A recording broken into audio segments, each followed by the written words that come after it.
டிசிபியின் ஸ்தாபனத்தார் நடத்தும் கிறிஸ்தவுக்குள் புதுவாழ்வு என்கிற அந்த நிகழ்ச்சியின் வழியாக உங்கள் சந்திப்பதிலே பெரும் மகிழ்ச்சி அடைகிறேன். ஆண்டவர் இயேசு உங்களை ஆசீர்வதிப்பாராக. இந்த நாளிலும் சோர்வு என்கிற அந்த தலைப்பில் தானே தேவ செய்தி உங்களோடு பகிர்ந்து கொள்ள நான் ஆசைப்படுகிறேன். ஏசாயா எழுதின தீர்க்க தரிசன ஆகம புஸ்தகம் 40வது அதிகாரம் 29வது வசனம். சோர்ந்து போகிறவனுக்கு அவர் பலன் கொடுத்து சத்துவம் இல்லாதவனுக்கு அவர் சத்துவத்தை பெருக பண்ணுகிறார்.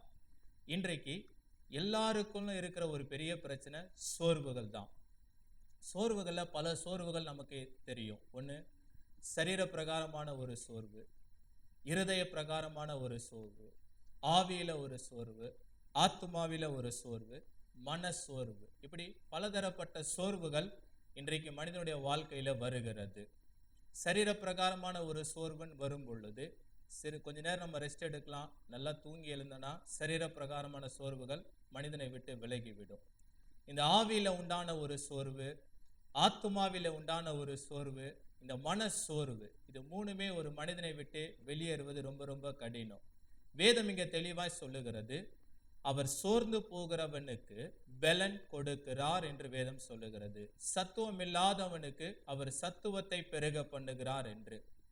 இன்னைக்கு நிறைய நேரங்கள்ல ஜெபிக்கிறோம், நல்ல ஒரு விசுவாசியா இருக்கிறோம், சபைகளுக்கு கடந்து போகிறோம், ஆராதனையில பங்கு பெறுகிறோம், இரவில ஜெபிக்கிறோம், அதிகாலையில ஜெபிக்கிறோம், வேத வசனங்களை படிக்கிறோம். இப்படி இருந்தும் சில நேரங்களில் சோர்வுகள் வரும் பொழுது நம்மளால வெளியே வர முடியவில்லை. இன்னைக்கு சாத்தானுடைய ஒரு மிகப்பெரிய ஆயுதமாக இந்த சோர்வு இருக்கிறது. மன சோர்வு வந்துட்டா போதும், இன்னைக்கு நிறைய பேர் அதில் விழுந்து விடுகிறாங்க. ஒரு டிப்ரெஷன், ஒரு பெரிய பிரச்சனை இன்னைக்கு நிறைய பேருக்குள்ள இன்னைக்கு இருக்கிற ஒரு காரியம் இந்த மன சோர்வுகள் தான். மன ரீதியான சோர்வு உண்டாகும் பொழுது ஜெபிக்க முடியவில்லை, பைபிள் படிக்க முடியவில்லை, நல்ல வேலை செய்ய முடியவில்லை, குடும்பத்தாரோடு சந்தோஷமா இருக்க முடியவில்லை. இது நிறைய தனிப்பட்ட வாழ்க்கையில நிறைய பேருடைய இருதயத்துல இந்த பிரச்சனை காணப்படுகிறது. இன்றைக்கு அதை எல்லாவற்றையும் போக்குவதற்கு ஆண்டவர் சில வழிமுறைகளை நமக்கு வேதத்துல சுட்டி காட்டி இருக்கிறார். அதிலிருந்து ஒரு சில வழிமுறைகளை மாத்திரம்தான் இன்றைக்கு நாம பின்பற்ற போகிறோம். அதை தியானித்து பிறகு ஜெபிக்க போகிறோம். ஆண்டவர் இந்த சோர்வுகளிலிருந்து நம்மை வெளிவர ஆண்டவர் உதவி செய்ய போதுமானவராய் இருக்கிறார். இந்த மன சோர்வு ஒண்ணு, ஆவியில உண்டான சோர்வு ஒண்ணு. இந்த ஆவியில உண்டான ஒரு சோர்வு அடிக்கடி, இந்த ஆவியில தான் அடிக்கடி நிறைய பேருக்கு சோர்வு வருகிறது. நான் நல்லா ஜெபிக்கிறேன், தேவாலயத்திற்கு போகிறேன், ஆராதனையில கலந்து கொள்ளுகிறேன், என்னுடைய ஜெபத்தை கேட்டு பல பேருக்கு அற்புதங்கள் நடக்குது, பல பேருக்கு அதிசயங்கள் நடக்குது, என்னுடைய ஜெபத்தை கேட்டு பல பேர் ஆசீர்வதிக்கப்படுகிறாங்க, ஆனா என் நிலை மாறவில்லை அப்படிங்கிற ஒரு சோர்வு நிறைய பேருக்குள்ள இன்னைக்கு அழுத்தி கொண்டு இருக்கிறது. ஏன் ஆண்டவர் நம்முடைய ஜெபத்தை கேட்க மாட்டாரா, நமக்கு ஒரு அற்புதத்தை ஆண்டவர் செய்ய மாட்டாரா என்று சொல்லி நிறைய நேரங்கள்ல அந்த குழப்பத்தோடு அந்த சோர்வோடு தேவ சமூகத்திலிருந்து நீங்க எழுந்து வருகிறதை கர்த்தர் அறிந்திருக்கிறார். இதே விதமாக தான் இன்றைக்கு நம்முடைய வேதாகமத்துல தாவீதுக்கு ஒரு சோர்வு இருக்கிறது. சங்கீதம் 51வது அதிகாரத்துல 12வது வசனம் விதமாய் சொல்லுகிறது, உம்முடைய இரட்சணியத்தின் சந்தோஷத்தை திரும்ப எனக்கு தந்து உற்சாகமான ஆவி என்னை தாங்கும்படி செய்யும். தாவீதுக்கு ஒரு பெரிய பிரச்சனை. பத்சேபாளோடு பாவம் செய்த பிறகு அவருடைய உள்ளத்தில் இருந்ததான அந்த சந்தோஷம் அவரை விட்டு நீங்கி விட்டது. அவருடைய இருதயத்தில் இருந்த அந்த சமாதானம் நீங்கி விட்டது. அது வரைக்கும் சந்தோஷமாய் ஆடி பாடி தேவனை துதித்தவர், அது வரைக்கும் தேவனோடு சந்தோஷமாய் பழகினவர், அவருடைய இருதயத்தில் அந்த தெய்வீக சந்தோஷம் இருந்தது, அவருடைய இருதயத்தில் அந்த தெய்வீக சமாதானம் இருந்தது. ஆனால் பத்சேபாளோடு பாவம் பண்ணின பிறகு அந்த இருதயத்தில் இருக்கிற அந்த சந்தோஷமும் சமாதானம் அவரை விட்டு எடுக்கப்பட்டு விட்டது. அதனாலதான் இந்த 51வது அதிகாரத்தில் அவர் சொல்லுகிறார், என்னை பரிசுத்தப்படுத்தும், யூசோப்பினால் என்னை கழுவும் என்று சொல்லிவிட்டு அந்த இரட்சிப்பின் சந்தோஷத்தை திரும்ப எனக்கு தந்து உற்சாகமான ஆவி என்னை தாங்கும்படி செய்யும் என்று சொல்லுகிறார். ஒரு பாவத்தை செய்கிற பொழுது, தேவனுக்கு பிரியமில்லாத ஒரு காரியத்தை செய்கிற பொழுது ஒரு மன சோர்வு, ஒரு இருதய சோர்வு நமக்குள்ள வந்து விடுகிறது. ஜெபிக்கிற பிள்ளைகள், தேவனை ஆராதிக்கிற பிள்ளைகள், தேவனோடு பழகுகிறவர்கள், ஆலயத்துக்கு போகிறவர்கள், அவரை ஆராதிக்கிறவர்கள், அவருக்கு மகிமை செலுத்துகிறவர்கள் தான். அப்படி இருந்தும் தேவனுக்கு பிரியமில்லாத ஏதோ ஒரு காரியத்தை செய்யும் பொழுது நமக்கும் அந்த சோர்வு வந்து விடுகிறது. இங்க தாவீது அதை சொல்லுகிறார், அந்த ரட்சிப்பின் சந்தோஷத்தை திரும்ப எனக்கு நீர் தர வேண்டும் என்று சொல்லி, அப்ப அந்த சந்தோஷத்தை இழந்தவர்களாய், அந்த சோர்வோடு இன்னைக்கு காணப்படுகிறவர்களா நாம் இருக்கிறோம். அல்லேலூயா. இன்றைக்கு அந்த சோர்விலிருந்து விடுதலை கொடுக்க ஆண்டவர் போதுமானவராய் இருக்கிறார். இங்க தாவீதுடைய ஜெபம் அதுவாய் தான் இருக்கிறது. அந்த ரட்சிப்பின் சந்தோஷத்தை எனக்கு திரும்ப தந்து, அந்த உற்சாகமுள்ள ஆவிதான் பரிசுத்த ஆவியானவர். பரிசுத்த ஆவியானவருடைய ஆறுதல், அந்த அபிஷேகம் தான் நம்மை அந்த சோர்விலிருந்து வெளிவர செய்கிறது. அதை அறிந்தவராய் தான் இன்றைக்கு தாவீது தெளிவாய் இங்க ஜெபிக்கிறார். அந்த உற்சாகமுள்ள ஆவி என்னை தாங்கும்படி செய்யும். அதே தாவீது சங்கீதம் 28வது அதிகாரம் 7வது வசனத்துல அவர் சொல்லுகிறார், கர்த்தர் என் பெலனும் என் கேடகமுமாயிருக்கிறார், என் இருதயம் அவரை நம்பி இருக்கிறது. நான் சகாயம் பெற்றேன், என் இருதயம் களி கூறுகிறது. கர்த்தர் தான் நம்முடைய நம்பிக்கை, அவர்தான் என் பெலன். இதை ஒவ்வொரு தேவ பிள்ளைகளும் அறிந்து கொள்ள வேண்டும். இந்த நம்பிக்கை உள்ளத்துல உறுதியாய் வரும் பொழுது சோர்வை எளிதாக நம்மளால மேற்கொள்ள முடியும். சில நேரங்களில் சோர்ந்து போய் ஜெபிக்காம நாட்கள் கணக்காக, வார கணக்காக இருக்கிறவர்கள் கூட இருக்கிறாங்க. அந்த சோர்வு வந்து விடுகிறது. நான் நல்லா ஜெபித்தேன், எனக்கு இந்த காரியத்துல மாற்றம் வரல, நான் இவ்வளவு நாள் ஆலயத்துக்கு போனேன், என் காரியத்துல மாற்றம் வரல என்று சொல்லி அந்த சோர்வின் நிமித்தம் தேவனை விட்டு விலகுகிற இருதயம் நம்ம அநேகருக்குள்ள காணப்படுகிறது. இங்க தாவீது சொல்லுகிறார், தெளிவாக சொல்லுகிறார், கர்த்தர் என் பலனும் என் கேடகமுமாய் இருக்கிறார் என்று சொல்லி. நான் சகாயம் பெற்றேன், என்னுடைய இருதயம் களி கூறுகிறது. தேவனுடைய சமாதானத்தினால, சந்தோஷத்தினால தான் ஒரு தேவ பிள்ளையினுடைய இருதயம் சந்தோஷப்பட்டு களி கூறும். அந்த ஆவியானுடைய வல்லமை நம்மை ஆளுகை செய்யும் பொழுதுதான், அந்த ஆவியானுடைய தெய்வீக பலன் நம்ம மேல அசைவாடும் பொழுதுதான் நாம பலவீனமா இருக்கிறோம், பலனற்று போய் விடுகிறோம். சில நேரங்களில் ஆவியானுடைய பலன் நம் மீது வரும் பொழுது அவர் நம்மை பலனடைய செய்கிறவராய் இருக்கிறார். இன்னைக்கு சில நேரங்களில் நீங்க சோர்வோடு இருக்கிறீங்க, ஆவியில உண்டான ஒரு சோர்வு, அந்த இருதயத்துல உண்டான ஒரு சோர்வு, கலங்கி போய் இருக்கிறோம், திகைத்து இருக்கிறோம், சில நேரங்களில் குழம்பி போய் இருக்கிறோம். இன்றைக்கு ஒரே ஒரு நிமிடம் நீங்க கண்களை மூடி, அந்த ஆவியானுடைய வல்லமை என் மேல வந்தா போதும், நான் பலன் அடைந்து விடுவேன். அதுதான் நம்பிக்கை. ஆவியானுடைய வல்லமை நம்ம மேல வரும் பொழுது நம்ம பலன் அடைகிறவர்களா இருக்கிறோம். இங்க வேதம் அதுதான் சொல்லுகிறது. அவர் தெளிவாய் சொல்லுகிறார், சோர்ந்து போகிறவனுக்கு அவர் பலனை கொடுக்கிறவராய். ஆவியானுடைய வல்லமை நம்ம மேல வரும் பொழுது நம்ம பலன் அடைகிறோம். இங்க தாவீதுக்கு அதுதான் பிரச்சனை. இங்க ஆவியில உண்டான ஒரு சோர்வு வருகிறது, இருதயத்துல சமாதானம் இல்லை, இருதயத்துல சந்தோஷம் இல்லை, இருதயத்துல துன்பம் இருக்கிறது, துயரம் இருக்கிறது, வியாகுலப்படுகிறார், தேவனை விட்டு நான் விலகி விட்டேன் என்று கவலைப்படுகிறார். அந்த நேரத்தில் அவர் தான் சொல்லுகிறார், அந்த சந்தோஷத்தை எனக்கு நீர் திரும்ப தாரும், அந்த உற்சாகம் உள்ள ஆவியானவர் எனக்கு திரும்ப தாரும். சில நேரங்களில் நாம அப்படிதான், நன்மை கிடைத்த ஆண்டவரை நல்லா ஆராதிக்கிறோம், நல்லா துதிக்கிறோம், வாய் திறந்து அவரை மகிமைப்படுத்துகிறோம், ஸ்தோத்திரம் பண்ணுகிறோம். அதே ஒரு துக்கம், ஒரு வாரம் ஒரு துக்கம், இல்ல ஒரு வாரம் ஒரு பிரச்சனை, இல்ல ஒரு வாரம் அந்த பாடுகள் ஒரு வாரத்தை கடந்து ஒரு மாதமாக நீடிக்கும் போது ஒரு சோர்வு வந்து விடுகிறது. ஆராதனையில் அந்த சோர்வு வெளிப்படுகிறது, தனிப்பட்ட முறையில் அந்த சோர்வுகள் வெளிப்படுகிறது. யாரை பார்த்தாலும் எரிச்சல் அடைகிறோம், குடும்பத்தை பார்த்தால் எரிச்சல் அடைகிறோம். இன்றைக்கு எல்லாவற்றையும் மாற்ற ஒரே ஒரு வழி இருக்கிறது, ஆவியானுடைய வல்லமை. தாவீது அதை தெளிவாக புரிந்து கொண்டார். ஆவியானுடைய வல்லமை என் மேல வரும் பொழுது, அந்த ஆவியானுடைய பிரசனை என்னுடைய இருதயத்துல வரும் பொழுது, ஆவியானுடைய ஆளுகை என்னுடைய உள்ளத்துல வரும் பொழுது, அந்த உற்சாகமுள்ள ஆவியானவர் என் மேல வரும் பொழுது நான் பலன் அடைகிறேன். வேதம் இங்க அதை தான் நமக்கு வெளிப்படுத்துகிறது. அவருடைய இருதயத்தில் இருக்கிற அந்த சோர்வுகள் வெளியேறி தேவனை அவர் மறுபடியும் துதிக்கிறத அந்த 51வது அதிகார இறுதியில நீங்க பார்க்க முடியும். ஆவியில உண்டான அது சோர்வு, இருதயத்துல உண்டான அந்த சோர்வு. அது நீங்க அடுத்ததாக பார்க்கும்போது அப்போஸ்தலனாகிய பவுல் 2 கொரிந்தியர் 12வது அதிகாரத்துல 9வது வசன விதமாய் சொல்லுகிறது. அவர் அங்க ஒரு பலவீனங்களுக்காக அவர் ஆண்டவர் இடத்துல ஜெபிக்கிறார். அவர் சரீர பலவீனங்களுக்காக அவர் ஆண்டவர் இடத்துல ஜெபிக்கிறார். 3 தரம் ஜெபித்தும் ஆண்டவர் இடத்திலிருந்து அவருக்கு வருகிற பதில், உன்னுடைய பலவீனத்திலே என்னுடைய பலன் பூரணமாய் விளங்கும் என்று சொல்லி. தேவனுக்காக வைராக்கியமாய் ஊழியம் செய்ததான அன்பு பவுல். அவர் பல காரியங்களை தேவனுக்கு முன்பாக சாதித்து காட்டியவர். இவருக்கு ஒரு பலவீனம் இருக்கிறது. அந்த பலவீனத்திற்காக ஆண்டவர் இடத்துல ஜெபிக்கிறார். ஆண்டவரே, இந்த பலவீனம் என்னை விட்டு மாறணும், இந்த பலவீனம் என்னை விட்டு நீங்கணும், இதனால என்னுடைய ஊழியத்திற்கு ஒரு தடையா இருக்கிறது என்று சொல்லி அவர் 3 தரம் ஜெபித்த பிறகு ஆண்டவரிடத்திலிருந்து பதில் வருகிறது, உன்னுடைய பலவீனத்தில தான் என்னுடைய பலன் பூரணமாய் விளங்கும். சில நேரங்களில் நம்முடைய பலவீனங்களே குறித்து நம்ம புலம்பிக் கொண்டு இருப்போம். நான் இப்படியே இருக்கிறேனே, அந்த தாழ்வு மனப்பான்மை. சிலருக்கு அந்த குற்ற உணர்வு இருக்கும், நான் இன்னும் இப்படியே இருக்கிறேனே, எனக்கு மாற்றம் இல்லையே, நான் ஆராதனைக்கு போய் கொண்டு இருந்தோம், நான் ஜெபித்து கொண்டு இருந்தோம், ஒரு கிறிஸ்தவனா இருந்தோம், நான் இப்படியே இருக்கிறேனே, எனக்கு அந்த மாற்றம் இல்லையே என்று சொல்லி சிலருக்குள்ள அந்த தாழ்வு மனப்பான்மை இருக்கிறது. சிலருக்குள்ள அந்த குற்ற உணர்வு இருக்கிறது. இங்க பவுல் அதை தான் சொல்லுகிறான், நான் ஊழியம் செய்கிறேன், தேவனுக்காய் நிற்கிறேன், ஆண்டவரே இந்த பலவீனம் என்னை விட்டு நீங்கும்படி செய்யும் என்று சொல்லி 3 தரம் ஜெபித்த பிறகு ஆண்டவர் இடத்திலிருந்து பதில் வருகிறது, உன்னுடைய அந்த பலவீனத்துல தான் என்னுடைய பலன் பூரணமாய் விளங்கும். அவர் அதற்கு கிருபை கொடுக்கிறவராய் இருக்கிறார். நம்முடைய பலவீனத்தை பார்த்து ஆண்டவர் நமக்கு அந்த கிருபையை கொடுக்கிறவராய் இருக்கிறார். அந்த பதில் வந்த பிறகு பவுலுடைய நடவடிக்கைகள்ல, அவருடைய ஊழியங்கள்ல நிறைய மாற்றங்களை நம்ம பார்க்க முடிகிறது. அந்த இடத்துல பவுல் சொல்லுகிறார், ஆகையால் கிறிஸ்துவின் வல்லமை என்மேல் தங்கும்படி என்னுடைய பலவீனங்களை குறித்து நான் மிகவும் சந்தோஷமாய் மேன்மை பாராட்டுகிறேன்.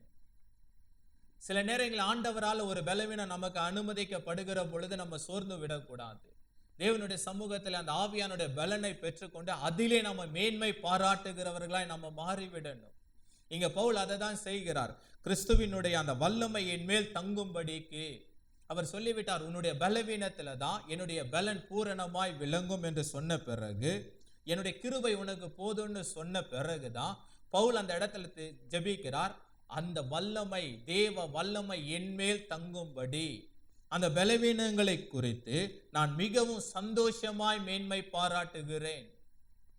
அதுவரைக்கும் அவர் அந்த பலவீனத்திலே சோர்ந்து போய் இருந்தவர். அவர் அந்த பலவீனங்களை குறித்து மிகவும் சோர்வோடு இருந்தார். நான் ஊழியம் செய்கிறேன், தேவனுக்காக ஓடுகிறேன், தேவனுக்காக வைராக்கியமாய் நிற்கிறேன், ஆனாலும் எனக்குள்ள இந்த பலவீனம் இருக்கிறது, இது மாறாதா என்ற ஏக்கம் உடையவருக்கு ஆண்டவர் பதில் கொடுக்கிறார், என் கிருபை உனக்கு போதும், என்னுடைய கிருபை உனக்கு போதும்,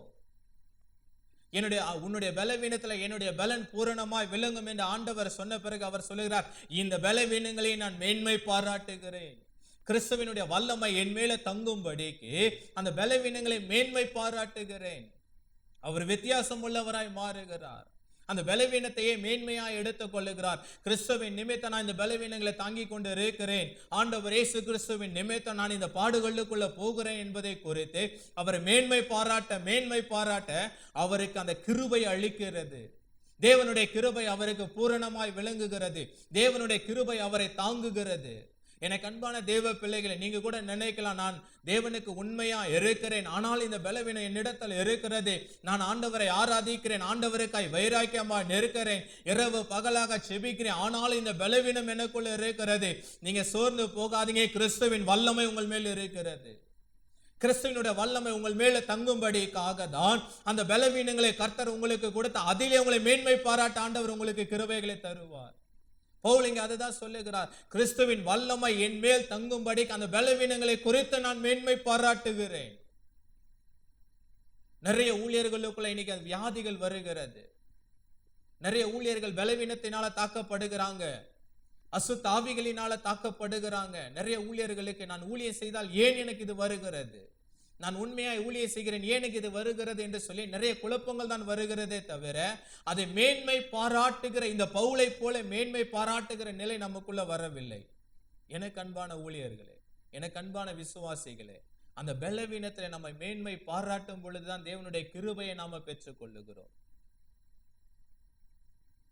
அன்பு சகோதரர் டிஜிஎஸ், மறைந்த நல்ல ஒரு ஊழியக்காரர் டிஜிஎஸ் தினகரன், அவருடைய சரீரத்தில் ஏகப்பட்ட பாடுகள், அவருடைய சரீரத்தில் நிறைய வியாதிகள் இருந்தது. இருதய சம்பந்தப்பட்ட வியாதிகள், நுரையீரல் சம்பந்தப்பட்ட வியாதிகள், இப்படி பல வியாதிகள் அவருடைய சரீரத்தில் இருந்தாலும் அவர் எல்லாவற்றையும் மேன்மை பாராட்டி அவர் கிறிஸ்துவுக்காய் ஓட அந்த தேவனுடைய வல்லமை அவர் மேல தங்கி இருந்து நூற்றுக்கணக்கான, ஆயிரக்கணக்கான, கோடிக்கணக்கான ஆத்துமாக்களை தேவனிடத்துல வழி திருப்ப அது உதவியாய் இருந்தது அந்த தேவ பலன்.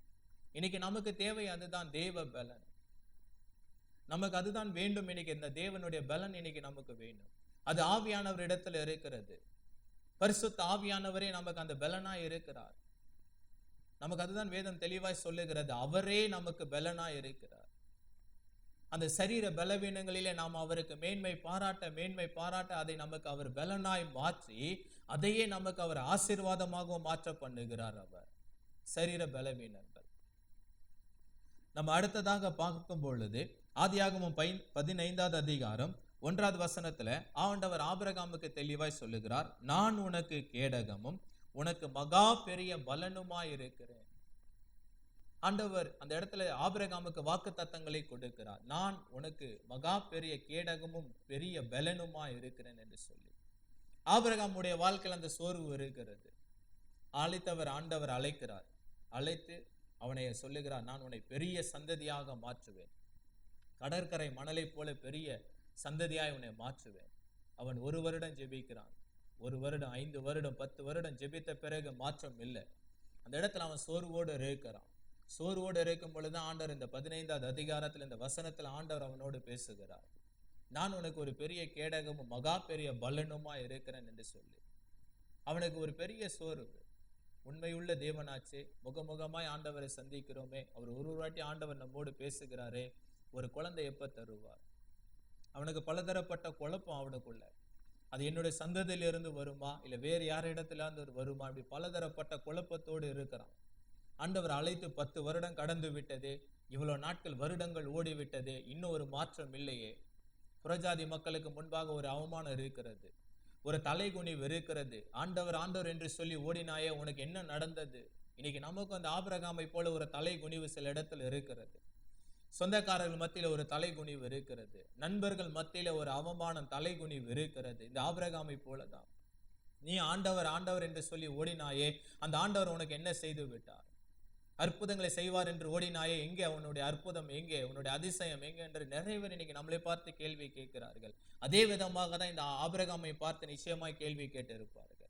அப்படியெல்லாம் அவன் சோர்வோடு வந்து தேவ சமூகத்தில் அவன் இருக்கிற. ஆண்டவரே, இந்த சோர்வு என்னை அழுத்துகிறதே, மக்கள் இப்படி பேசுகிறார்களே, நான் புறஜாதி மக்கள் மத்தியில நான் அவமானப்பட்டு கிடக்கிறேனே. அவனுடைய சொந்த வீட்டில் அவனுடைய வேலைக்காரர்களுக்கு குழந்தை பிறக்கிறது, அவர்கள் இவனுடைய வீட்டில் விளையாடுகிறார்கள். அதை பார்த்து இவனுடைய இருதயத்தில் அந்த சோர்வு வருகிறது. எனக்கு ஒரு வாரிசு இல்லையே என்று சொல்லி ஒரு சோர்வு வருகிறது. அப்பதான் ஆண்டவர் சொல்லுகிறார், நான் உனக்கு ஒரு பெரிய பலன். அவனுடைய இருதய சோர்வை நீங்கும்படியாக கர்த்தர் அவனை வெளியே அழைக்கிறார். நீ சற்று வெளியே வா. இரவில் அவன் ஜெபித்துக் கொண்டு இருக்கும்போது ஆண்டவர் அவனை வெளியே அழைக்கிறார். கரம் பிடித்து அவனை வெளியே அழைத்து வந்து ஆண்டவர் சொல்லுகிறார், நீ வானத்தை அண்ணாந்து பார், வானத்தை அண்ணாந்து பார். இந்த நட்சத்திரங்களை எண்ண கூடுமானால் நீ எண்ணு, உன்னுடைய சந்ததி அவ்வளவு பெரியதா இருக்கும் என்று சொல்லி அவனை பலப்படுத்துகிறார் கர்த்தர். சில நேரங்களில் சோர்வுகள்ல மூழ்கி இருக்கும் பொழுது நம்மளால வெளியே வர நம்மளால முடியாது. அந்த சூழ்நிலைகளை விட்டு, அந்த இடத்தை விட்டு சற்று வெளியே வர வேண்டும்.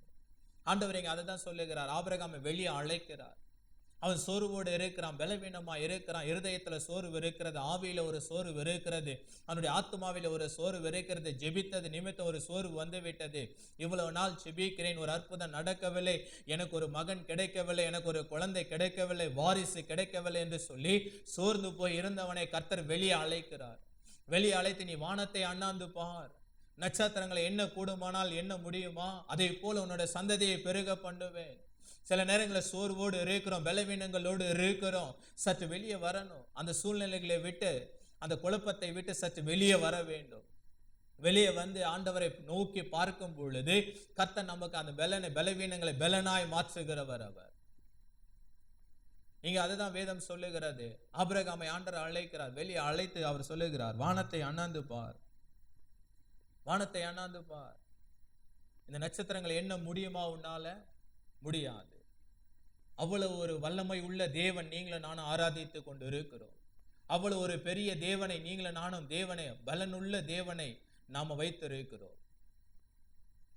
தேவனை இவ்வளவு சமீபமாய் பெற்ற வேற ஜாதி எது? தேவனை இவ்வளவு சமீபமாய் பெற்ற வேற ஜாதி எது? சோர்வோடு இருக்கும்போது, பலவீனங்களோடு இருக்கும்போது நம்ம ஆண்டவரை நோக்கி பார்க்கும் போது அவர் நமக்கு உதவி செய்ய அவர் போதுமானவராய் இருக்கிறார். உடனே அவர் இறங்கி வருகிற தேவனாய் இருக்கிறார். அவர் ஆபிரகாம் சோர்வோடு இருக்கிறான்னு கேள்விப்பட்ட அதை உணர்ந்த உடனே தேவன் இறங்கி வந்து விடுகிறார். அவர் நொறுங்குண்டவர்களையும் நொறுங்குண்ட ஆவிகளையும் அவர் உயிர்ப்பிக்கிற தேவனாய் இருக்கிறார். அவர் இன்னைக்கு அவர் உங்களையும் உயிர்ப்பிப்பார். ஜெபத்துல சோர்ந்து போய் இருக்கிறீர்களா? குடும்பத்தை நிமித்த சோர்ந்து போய் இருக்கிறீர்களா? தனிப்பட்ட வாழ்க்கையில் அந்த சோர்வு எல்லாவற்றையும் மாற்ற இயேசு போதுமானவராய் இருக்கிறார். ஆபிரகாமுடைய சோர்வுகளை மாற்றின தேவன் அவர்.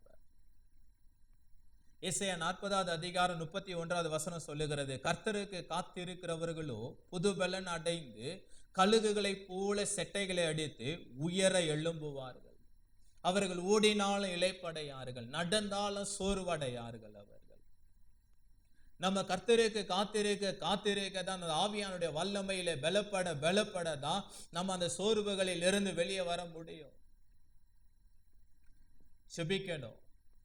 முள்ளங்கால் படியிட்டு தேவ சமூகத்தில் நின்று தினந்தோறும் ஆண்டவர் இடத்தை நோக்கி பார்க்கும் பொழுது அந்த பலனினால நீங்கள் நிரப்பப்படுவீர்கள். பலன் உள்ளவனுக்காகிலும் பலன் அற்றவனுக்காகிலும் உதவி செய்வது அவருக்கு லேசான ஒரு காரியமா. நம்முடைய பலத்தினாலும் அல்ல, நம்முடைய பராக்கிரமத்தினாலும் அல்ல, தேவ ஆவியில தான் ஆகும் என்று வேதம் சொல்லுகிறது. நம்ம நினைக்கிறோம் நம்மளுடைய பலனினால இதை செய்திடலாம், நமக்கு பலன் இருக்கிறது, நம்ம இதெல்லாம் செய்து விடலாம், நமக்கு அறிவு இருக்கிறது, நமக்கு நல்ல நம்பிக்கை இருக்கிறது, நம்முடைய பராக்கிரமம் நம்ம இடத்துல இருக்கிறது, செய்திடலாம் என்று சொல்லி நம்மள ஒரு சோர்வை சந்திக்கிறோம். அது ஒரு தோல்வியை சந்தித்து நமக்கு அது சோர்வாய் முடிவடைகிறது. இங்க வேதம் சொல்லுகிறது, பலத்தினாலும் அல்ல, பராக்கிரமத்தினால் அல்ல, தேவ ஆவியினால தான் எல்லாம் ஆகும். கர்த்தருக்கு காத்திருக்கிறவர்களோ புது பலன் அடைந்து கழுகுகளை போல செட்டைகளை அடித்து உயர உயர எழும்புவார்கள். அவர்கள் ஓடினாலும் களைப்படையார்கள், நடந்தாலும் அவர்கள் சோர்வடையார்கள். ஆவியானுடைய வல்லமை ஒரு தேவ பிள்ளையின் மேல அசைவாடும் பொழுதுதான் அவர் அந்த இடத்துல பலன் அடைவதை பார்க்க முடிகிறது. எலியாவுக்கும் ஒரு சோர்வு வருகிறது. ஒரு வல்லமை உள்ள ஒரு தீர்க்கதரிசி, வானத்திலிருந்து ஒரு அக்னி இறக்கின தீர்க்கதரிசி, பல பாகால் தீர்க்கதரிசிகளை வெட்டி போட்ட ஒரு தீர்க்கதரிசியாய் காணப்பட்டவன் இவன். அந்த நாட்களில் முழு இஸ்ரவேல் ஜனங்களை கிறிஸ்துவின் ஆண்ட இயேசுவின் பக்கம், தேவன் பக்கம் திருப்பின ஒரு தீர்க்கதரிசியா இவன் காணப்படுகிறான். இவனுக்கு ஒரு சோர்வு வருகிறது. சோர்வு வந்தவன் ஒரு குகையில போய் அவன் முடங்கி விடுகிறான். கர்த்தர் அவனை தேடி போகிறார். எலியாவே, உனக்கு இங்க என்ன காரியம்? அங்க போய் ஆண்டவர் தேடி போகிறார். அவனுக்கு தலையிலே சுடப்பட்ட ஒரு அடை அந்த இடத்துல அவனுக்கு கொடுக்கிறார். அதுதான் வேத வசனம். அதை சாப்பிட்ட மாத்திரத்துல இரவு பகல் பார்க்காம அவன் நடந்தே போகிறான். ஒரே பருவதம் மட்டும் அவன் நடந்து போகிறான். எப்படி வந்தது அந்த பலன்? தேவனுடைய வார்த்தையினால் அந்த வந்தது. நமக்கு வேதம் அதுதான் தெளிவாய் சொல்லுகிறது. மனுஷன் அப்பத்தினால் மாத்திரம் அல்ல, தேவனுடைய வாயிலிருந்து வருகிற ஒவ்வொரு வார்த்தைகளினாலும் அவன் பிழைப்பான். பரிசுத்த ஆவியானுடைய வல்லமை இந்த வார்த்தையின் மூலமாய் நம்மளை பலப்படுத்துகிறது. இந்த வார்த்தையின் மூலமாய் நம்மை அபிஷேகம் பண்ணுகிறது. இந்த வார்த்தையில் உள்ள வல்லமையாக நம்ம மேல் இறங்கும் பொழுது அந்த பலனை நாமும் பெற்றுக் கொள்ளுகிறோம். நிறைய பேர் நான் மட்டும்தான் சோர்வா இருக்கிறேன், எனக்கு மட்டும்தான் இந்த பிரச்சனை அப்படி நமக்குள்ளே போட்டு நம்மை நாமே அழுத்தி கொண்டு இருக்கிறோம். மற்றவங்க எல்லாம் நல்லா இருக்கிறாங்க, அவங்க ஜெபிக்கிறாங்க, நல்லா இருக்கிறாங்க, அவங்க முன்னாடி இருக்கிறவங்க நல்லா இருக்கிறாங்க. நம்ம மற்றவர்களை பார்த்து நம்மளை தாழ்த்தி தாழ்த்தி அந்த தாழ்வு மனப்பான்மைக்குள்ள போய் விடுகிறோம். வேதத்தை எடுத்து பார்க்கும்போது எல்லா ஊழியர்களும், எல்லா விசுவாசிகளும், எல்லா தேவ பிள்ளைகளும் அந்த சோர்வில விழுந்து எழுந்தவர்களாக தான் இருக்கிறார்கள். அவர்கள் இன்றைக்கு நம்மை ஆண்டவர் அந்த சோர்விலிருந்து வெளியே வர போதுமானவராக இருக்கிறார். இங்க எலியாவுக்கு வந்து அந்த சோர்விலிருந்து எலியா வெளியே வருகிறார். தலையிலே சுடப்பட்ட அந்த அடையை சாப்பிட்ட பிறகு இரவு பகல் பாராம ஒரே பருவதம் மட்டும் அவர் நடந்தே போகிறார். அந்த பலன் அவருக்குள்ள வருகிறது. பரிசுத்த ஆவி உங்கள் இடத்துல வரும் பொழுது நீங்கள் பலன் அடைந்து, அவர் சொல்லுகிறார் அதுதான், பரிசுத்த ஆவி உங்கள் இடத்துல வரும்போது நீங்கள் பலன் அடைந்து இந்த உலகத்தின் முடிவு பரிந்த நாம் அவருக்கு சாட்சிகளாய் நெருக்க முடியும். இன்னைக்கு அந்த ஆவியானுடைய வல்லமை நம்ம மேல் வந்தா போதும், எல்லா பலவீனங்களும் மாறிவிடும், எல்லா சோர்வுகளும் மாறிவிடும். சரீர சோர்வு, இருதய சோர்வு, மன சோர்வு, ஆவியில உண்டான சோர்வு, ஆத்மாவில உண்டான சோர்வு, எல்லா சோர்வுகளையும் மாற்ற ஒரே ஒரு வல்லமை ஆவியானுடைய வல்லமை. பரிசுத்த ஆவி உங்கள் இடத்துல வரும் பொழுது நீங்கள் பலன் அடைந்து, அதுதான் முக்கியம். ஆண்டவரே, நான் பலவீனமா இருக்கிறேன், என்னால ஜெபிக்க முடியவில்லை, பைபிள் படிக்க முடியவில்லை, ஊழியம் செய்ய முடியவில்லை, வேலை ஒழுங்கா செய்ய முடியவில்லை. எல்லாவற்றிற்கும் முடிவு பரிசுத்த ஆவியானவர். ஆவியானவர் உங்களிடத்துல வரும்போது நீங்கள் பலன் அடைவீர்கள். வேதம் இங்க நமக்கு தெளிவாய் சொல்லுகிறது, ஆவியானுடைய வல்லமை உங்க மேல வந்தா போதும், நீங்கள் பலன் அடைவீர்கள். ஆண்டவருடைய சீஷர்கள் பலனற்று போய் இருந்தாங்க. ஆண்டவர் இயேசு சிலுவைக்கு போன பின்பு, மரணத்திற்கு பின்பு எல்லா சீஷர்களும் பலனற்று போய் இருந்தாங்க. அவர்கள் ஒரு இடத்துல ஒரு நாள் ஒருமனப்பட்டு கூடின போது ஆவியானுடைய வல்லமை வந்த பிறகு எல்லாருமே பலமுள்ளவர்களாய் மாறுகிறார்கள். எல்லாருமே கிறிஸ்துவை பறை சாற்றுகிறவர்களாக, இயேசு கிறிஸ்துவை வெளிப்படுத்துகிறவர்களாக. அவர் அடிக்கப்படும் போது அவரை மறுதலித்த பேதுருவு கூட அங்க எழும்பி நின்று, கிறிஸ்துவை நீங்களே கொலை செய்தீர்கள் என்று பிரசங்கம் பண்ணத்தக்கதாக ஒரு பலன் அவர்களுக்குள்ள வருகிறது. காரணம் ஆவியானுடைய வல்லமை. அந்த ஆவியானுடைய வல்லமை, அந்த பலன் உங்க மேல வரும்போது நீங்க பலன் அடைகிறீர்கள். உங்க இருதயம் பலன் அடைகிறது, ஆத்துமா பலன் அடைகிறது, உங்க சரீரம் பலன் அடைகிறது, உங்க ஆவியில் அந்த பலன் உண்டாகிறது.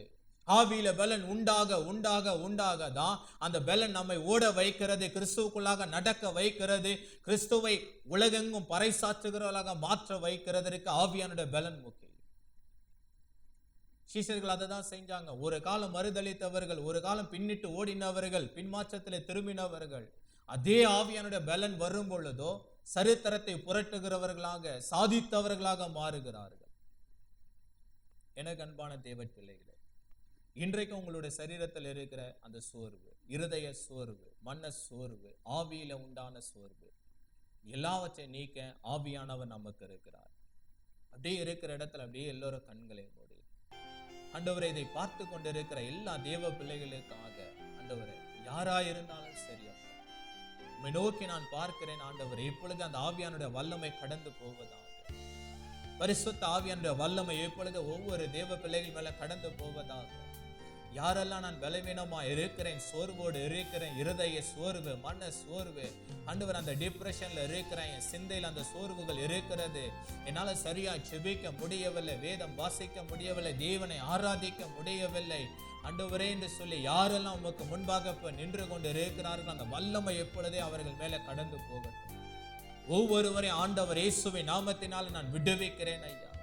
சாத்தானுடைய இந்த தந்திரமாகிய சோர்வுகளில் இருந்து ஒவ்வொருவரும் இயேசுவின் நாமத்தினால நான் விடுவிக்கிறேன். இப்பொழுது என் தேவ ஜனங்களை விடுவிக்கிறேன் இயேசுவின் நாமத்தினால. வேலையின் நிமித்த சோர்வு, குடும்பத்தின் நிமித்த சோர்வு, தனிப்பட்ட வாழ்க்கை குறித்து சோர்வு, பிள்ளைகளை குறித்த சோர்வு, எல்லாமே இயேசுவின் நாமத்துல மாறட்டும் ஆண்டவரே. எல்லா ஆவியானுடைய பலனினால எப்பொழுது இடை கட்டப்படுவதாக. யாரெல்லாம் நான் பலவீனனா இருக்கிறேன், யாரெல்லாம் நான் சோர்வோடு இருக்கிறேன் என்று நினைக்கிறார்களோ, இப்பொழுது ஆவியானுடைய வல்லமை அவர்கள் மேல இறங்கி ஆண்டவர் உடைய பலத்தால் அவர்களை இடை கட்டும்படியாய் நான் ஜெபிக்கிறேன் ஐயா. இப்பொழுது ஆவியானுடைய வல்லமை இறங்குவதாக. இதை பார்த்து கொண்டு இருக்கிற ஒவ்வொரு பிள்ளைகள் மேல் ஆவியானுடைய வல்லமை இறங்குவதாக. சிந்தையில் ஆவியானுடைய வல்லமை, இருதயத்தில் ஆவியானுடைய வல்லமை, அவர் ஒவ்வொரு ஆவியில் ஆவியானுடைய வல்லமை வெளிப்படும்படியா ஜெபிக்கிறேன் ஆண்டவரே. ஒவ்வொருவரையும் பலப்படுத்துங்க, ஒவ்வொருவரையும் பலப்படுத்துங்க. எலியாவை பலப்படுத்தின தேவன், ஆபிரகாமை பலப்படுத்தின தேவன், தாவீதை பலப்படுத்தின தேவன், இன்றைக்கு இந்த தேவ பிள்ளைகளை, அன்பு பிள்ளைகளை நீர் பலப்படுத்தும்படியா நான் ஜெபிக்கிறேன் ஆண்டவரே.